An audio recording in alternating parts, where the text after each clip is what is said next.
Launch చేయకముందే మంచి శకునం అన్నట్టు హిట్ కొట్టారు.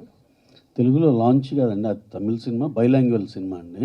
Okay. Same as love today and dragon లాగానే అది కూడా. ఓకే, ఎప్పుడు అనౌన్స్మెంట్ ఉండబోతుంది? ఇగో షార్ట్లీ అండి, అంటే ఆల్రెడీ షూట్ పార్ట్ జరుగుతుందండి, 20 days అయిపోయింది. ఇంకొక టైటిల్ అనౌన్స్మెంట్ లాగా చేస్తామండి.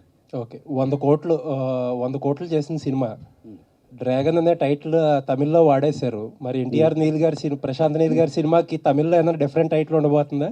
అంటే అలా ఏమి ఉండదండి, అది హై వోల్టేజ్ యాక్షన్తో కూడిన డ్రాగన్కి చాలా డిఫరెన్స్ తెలుస్తుందండి. నాట్ లైక్ ఈ సినిమాని తక్కువ చేయాలని కాదు, కానీ ఇది ఈ జోనర్లో ఎక్స్ట్రాడినరీ ఫిలిం. అది ఇంకా అది వేరే లెవెల్, వరల్డ్స్ అంటే ఇంటర్నేషనల్ రిలీజ్ చేసే సినిమా, అది extraordinary cinema. This dragon title hit అవ్వటం ఇంకా హ్యాపీగా ఉంది. నెక్స్ట్ ఆ పెద్ద డ్రాగన్ వచ్చి మొత్తాన్ని చుట్టేస్తుంది. ఓకే, ఆల్ ది బెస్ట్ అండి. థ్యాంక్ యూ అండి, థ్యాంక్ యూ. మీరు ఫస్ట్ చేసిన సినిమాకి సెకండ్ చేసిన సినిమాకి మీకు క్యాస్టింగ్ మారిపోయింది. సో అనుపమ గారి ఎంతవరకు ఈ సినిమా హిట్ అవ్వడానికి కారణమై ఉంటుంది అని మీరు అనుకుంటున్నారు? సపోర్ట్ ఎంతవరకు ఉండొచ్చు?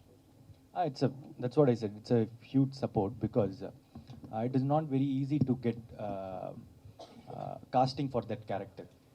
Like a lot of main leading heroines wouldn't prefer it because she's not getting married to the hero. It's another character, so they would be skeptical about it.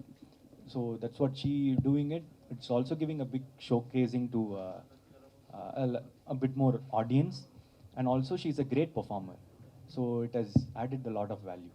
So మీరు ఈ సినిమాలో సిగరెట్ని వాడారు కదా, సో అది ఆ cigarette interval shot ఏదైతే ఉందో, so ఆ స్టైల్ చాలా బాగుంది. ఫస్ట్ సిగరెట్ అంటే మనకు రజనీకాంత్ గారు గుర్తొస్తారు. సో కానీ ఒక డిఫరెంట్ స్టైల్లో సిగరెట్ పడేయటం, అది వెళ్ళి పడటం, సో ఈ ఐడియా ఎక్కడి నుంచి వచ్చిందండి? అంటే మీ ఇద్దరు కలిసి స్టోరీ రాశారు కదా, so he wanted to throw the cigarette as per the script. So I just said from hand, instead of hand, let us do it from the mouth. That's it, sir. It's just a discussion. Style